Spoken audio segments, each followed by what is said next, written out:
Hi, I'm Coach Michael Chandler. Welcome back to my channel. I'm here to discuss and give my perspective on the situation with Miss Dajua Blanding and the Lyft driver that she's suing.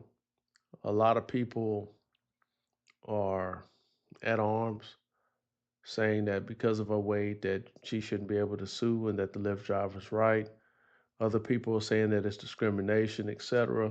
But ultimately, lawfully, I believe that it is discrimination. Lyft has a policy based on luggage. They don't have a policy based on passengers. And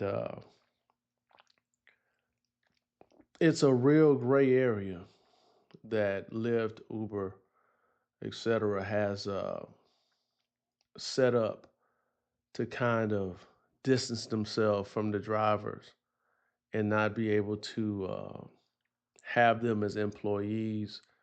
That way, they kind of limit themselves on their responsibility with the drivers, but still make a lot of money as a company.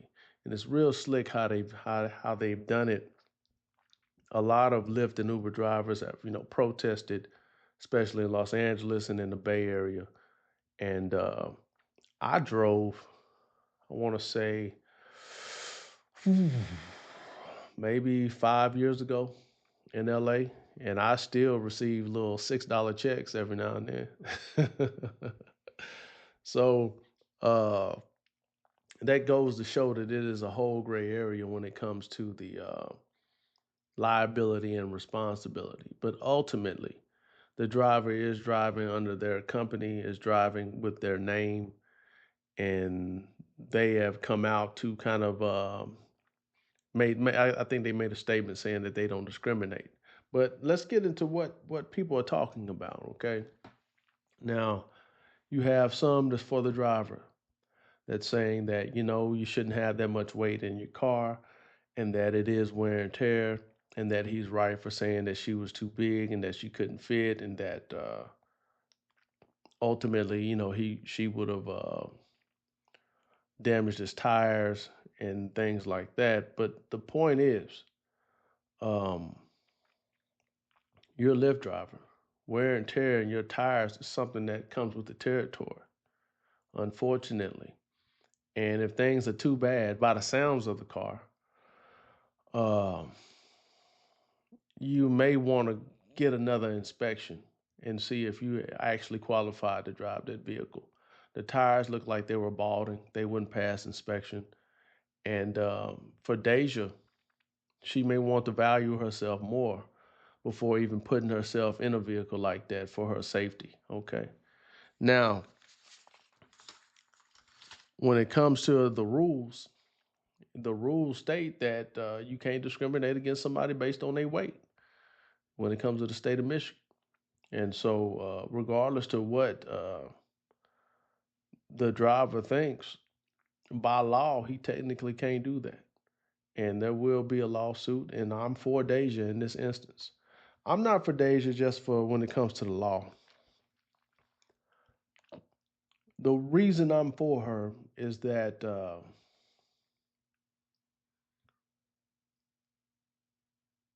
well, let me back up. Let me back up.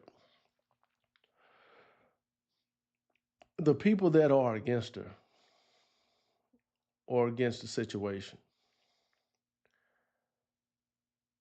aren't necessarily against the situation in a positive way. They're not coming out and saying that, this isn't discrimination and that she doesn't have a right to sue and leaving it at that.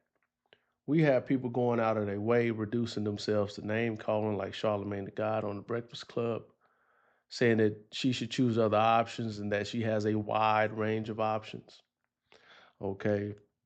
We have people like Shamika Michelle on the Jason Whitlock channel saying that she should have called a crane. We have a lot of people who, especially in her comments and in her DMs, along with the Breakfast Club and these other channels, that are going out of their way to really go into name calling and kind of get a free lick, so to speak. Okay. I'm not for kicking nobody while they down.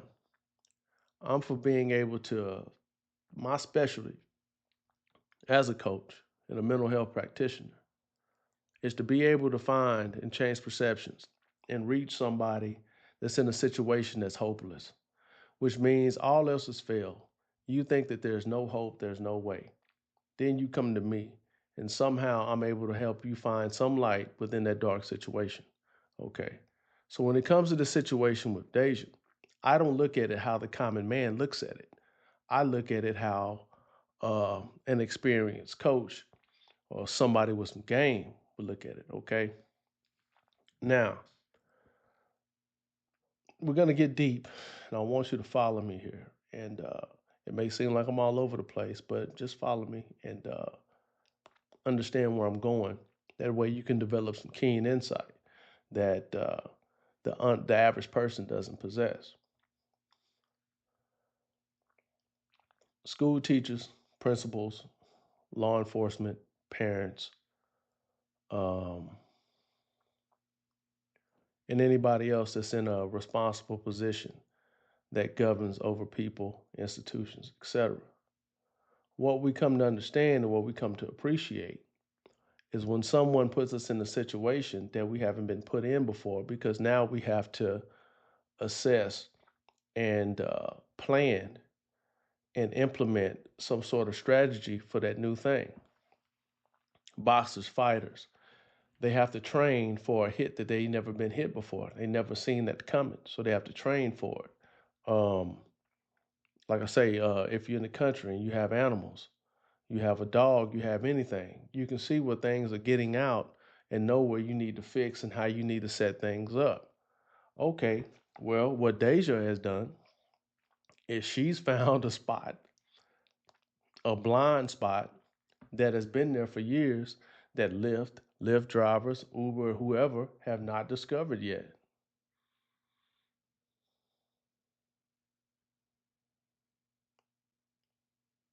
Which makes her a special little fat baby in my eyes. That y'all didn't prepare for her not to get into what she got into. And so now you have to figure out how you're going to stop her from getting into it, right? Like, how that kid get off in there? I didn't know that she would go up under there or go up on the counter and reach up there and get it. Okay, well, that's something that you didn't plan for. So now you're going to have to re strategize and plan. So, what Lyft is going to have to do is they're going to have to implement rules and regulations on what to do about fat people. Thanks to Deja. She is a pioneer in the rules being reconstructed for fat people. And I think that's worthy of an award. And I think that she's going to get a check, which brings me to why a lot of people mad at her, especially poor black people. It's because she's getting ready to get paid. Yes, she is. Little sweetheart, she's getting ready to get her little check. They're going to have to give her a settlement for discrimination. And the reason it is discrimination is because one, you can't discriminate against fat people. Two, you can't say that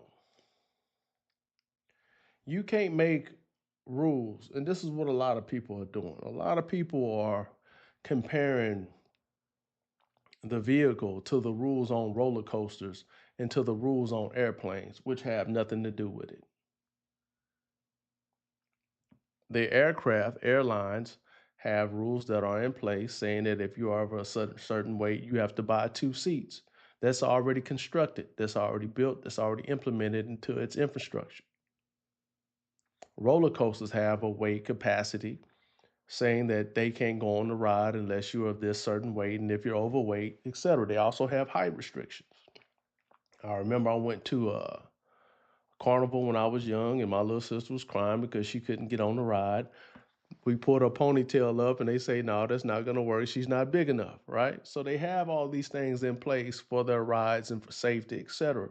Okay, Lyft doesn't.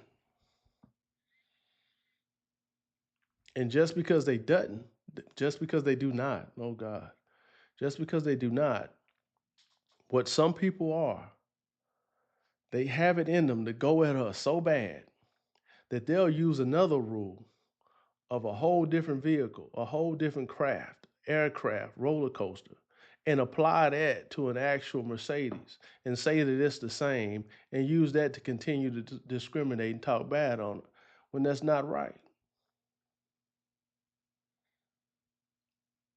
Now, if you want to go there, I mean, let's just go there and go all the way to the underworld, man. When it comes to not just being black, I'm not trying to say black and criminality go together. But what I will say is that you can't use another law to charge me with something that I didn't do. You can't say, well, it looked like you almost did this, so we go charge you for that. No, you got to prove that, right? So if you can't prove it, then I'm not going nowhere and you can't charge me. So you can't charge her with what an aircraft says and what a roller coaster theme park ride says based on what a Mercedes Benz capability is. Would Mercedes Benz dealers sell her the car?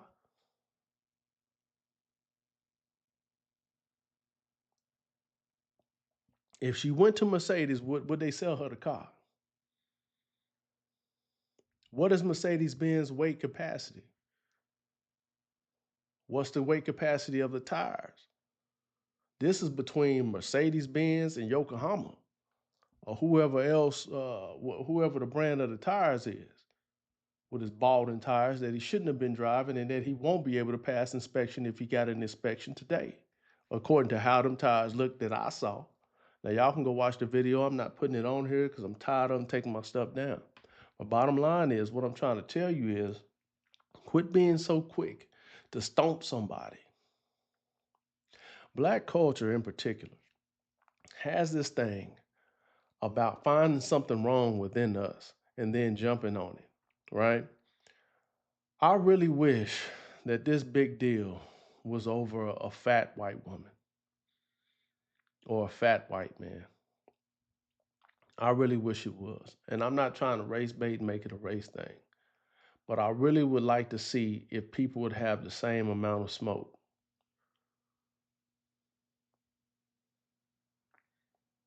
I really would want to know if people would continue to mention other weight capacities that don't have nothing to do with the car. I want to know if people would just go in with the name calling. I want to know if people would go in with all the disrespectful comments that they made toward her. I want to know if people would go in on what she should do as far as the lawsuit and what she shouldn't. Those are the things that I really would want to know. But the facts are the facts. Discrimination is discrimination. Whether she's 400 pounds, 500 pounds, or whatever, yeah, we can say that, it would have been best had she ordered an XL. She didn't. She couldn't afford it. She's been in cars like that. She's been in cars that are smaller than that. All right. So let's just call it what it is. Okay. She was able to get discriminated against because she was able to get discriminated against.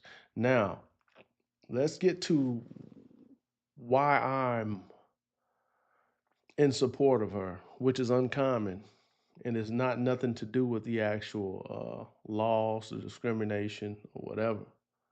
Why I'm in support of her is she did what we would love for our children to do.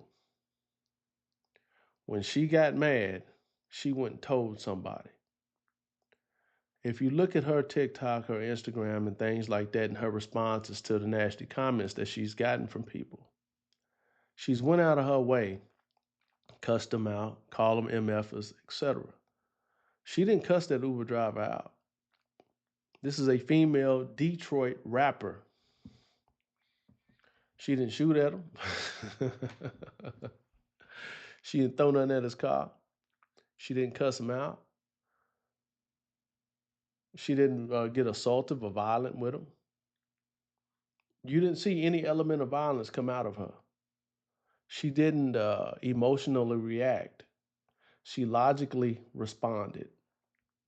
And that's why I'm in support of her.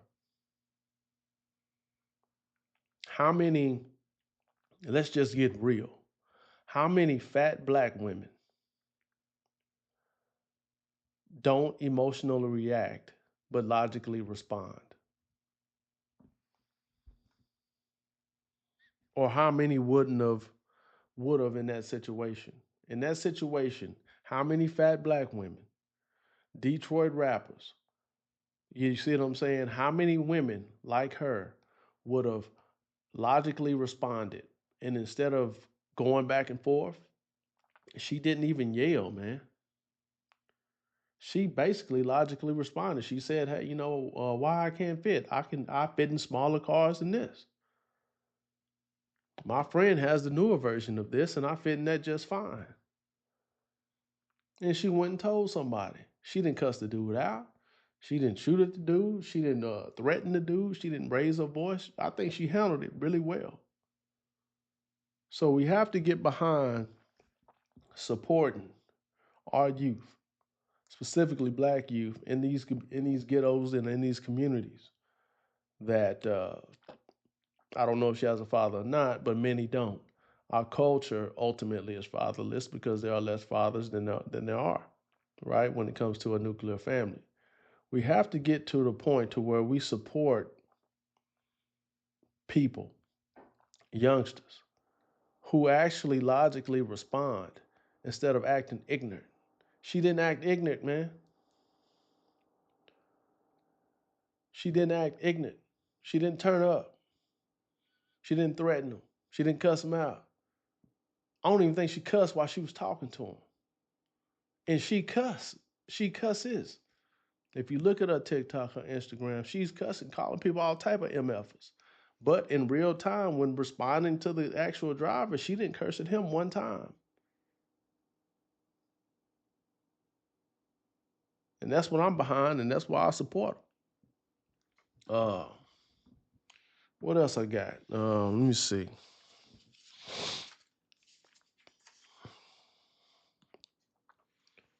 Uh, Lastly, I think if not, the monetary funds from the settlement that she should get, and I'm pretty sure she will. Um, my advice to her would be able to take that and become a better version of herself. I would invest that new money and that new fame that I'm getting. I would invest that settlement money into myself, whether it's surgery, whether it's personal trainers, whether it's better medical and a higher insurance premium, better dental. I would invest all this money into nobody but myself. I would invest it into my health, and that means all my mental and emotional health with a good therapist. I would invest into, a personal trainer and a nutritionist. I would invest into the best medical, and I would get medical with a higher premium.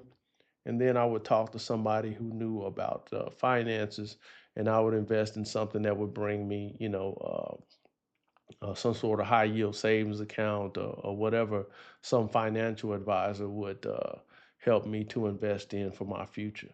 And that's what I would do for her. I would also capitalize off of this for a newfound fame. You know, shit, man, I would try to be the next Lizzo off of this if I was her. For real. I would be the next Lizzo. I'd have man, I would take this and I would run with it. I would cap right now. If I was her, I would put as much music as I had out. I would network and make as many contacts as I could, and I would capitalize off of it as much as I could. That would be my advice. On top of taking some of the monetary things from the settlement, and I would invest almost half of that into myself, mostly my medical, my mental health, and emotional health. Right? That's what I would do. Um, she hasn't asked for nothing. If she put up a GoFundMe, she can get up $1 million. But she didn't. So let's talk about that. Let's talk about that, man. I think what's important, man, out of all this back and forth and, people going out their way with the name calling, Charlemagne and all the little insults, the little pop shots and stuff like this, wide options, and she should have called a crane and all this type of stuff. She should have got a bus. Man, come on, man. Come on, that ain't about her in the lawsuit. This is about somebody getting a free lick, man. This is one of those things a lot of people are doing. You know what a lot of people are doing, black people in particular? They the people that when somebody getting jumped in the club, stomped out or something like that, they the people that's jumping in it. Everybody stomping on this dude. And half the people stomping them don't even know him, don't even know why. And not only do they not know why, half the people stomping them don't even like each other. But it's somebody down that everybody get to kick on and get a free lick. And that's what it is to me. I ain't with kicking nobody while they down. I'm with finding something good and something positive and highlighting that and working on that. And what I see good out of the situation is the way she handled it. The way she handled it is very respectful. Wouldn't you want more black women in the ghettos in particular responding like her versus reacting, cussing the dude out, reacting, shooting at the dude, reacting, assaulting the dude, reacting, damaging the dude's car, breaking his window, all that type of old ghetto ratchet stuff? She didn't do that. So I'm trying to give y'all information on how to look at a situation and find something positive in it. You can call it positive psychology if you want. That's fine. But it's what I do. Okay. Now, that's a lot of information.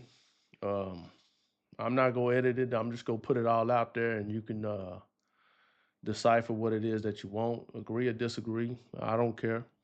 Ultimately, out of everything, I'm proud of the way she handled it. She did what we teach kids to do. Go tell somebody. Don't sit there and argue. Don't sit there and fight. Don't sit there and be all dramatic. Leave. Run if you have to. And go call somebody and go tell somebody. And she did that. She handled it really well. And I'm proud of her. Now, that's high power information. A lot of immature people won't accept it, and that's fine. I'm not here for everybody. But ultimately, if this information has helped you and you like uh, the story that I tell and the way that I tell it, you feel that you've learned something, you feel that I may have changed your perception on something, then like and share the video. And if you don't like me, you don't like the information, good. Find somebody else, that you don't like, and you say, hey, man, I don't like him and I don't like you. So why don't you go check his video out? Because both y'all, two people I don't like. You know what I'm saying? Do it like that. Uh, I don't expect you to agree with everything. And I may change my mind on some things. But ultimately, what I am going to do is I'm going to provide a space for people to elevate their mind and by default regulate their body. So thank you for tuning in. Catch y'all next time. I'm Coach Michael Chandler. I hope this information helps you. One love.